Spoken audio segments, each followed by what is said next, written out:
டேய் சீக்கிரம் வாங்கடா, ஆடியன்ஸ் வந்துகிட்டு இருக்கியா? எங்க படத்துக்கு. என்ன படம்? டிடி நெக்ஸ்ட் லெவல் சந்தானம் நடிச்சிருக்காப்ல. ஆமா அந்த படம் வேற லெவல்ல ஓடிக்கிட்டு இருக்கு. வா போவோம். உட்காரு உட்காரு. மச்சான் நான் வரல, நீங்க போயிட்டு வாங்க. ஏய் உலகம் சேர்த்தாண்டா டிக்கெட் போட்டுருக்கு, வாடா. டிக்கெட் போட்ட காசு வேணாலும் நான் தந்துடுறேன்டா. நான் வரலடா, சொன்னா கேளு. என்னடா உனக்கு வேலை? என் பெஸ்ட் வீட்ல யாரும் இல்லையாண்டா, அதான் நான் போறேன்டா. ஒரு சுறவழி கிளம்பியதே. சந்தானம் எப்பயும் மாதிரி இல்லாம இந்த வாட்டி சட்டில்டா வேற லெவல்ல காமெடி பண்ணி இருக்காருடா. சும்மா கிடந்த சங்கை பூத்து விட்டாய். மாப்ள இந்த மூவில வர்க்கலாம் இந்த படம் ஒரு பெரிய கிஃப்ட்டடா. இந்த சங்கை பூத்து விட்டாய். ஒரு படம் எடுக்கிறத வச்சு இவ்வளவு காமெடி பண்ண முடியுமாடா?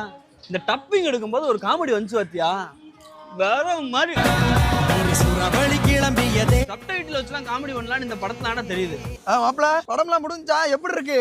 மிக்ஸ்டு ரிவ்யூ அவ இதுன்னு சொல்லிட்டு யூடியூபர் அதெல்லாம் சொல்றாங்கன்னு கேட்காத மாப்ள, ஒரு வாட்டி வந்து பாத்துரு மாப்ள.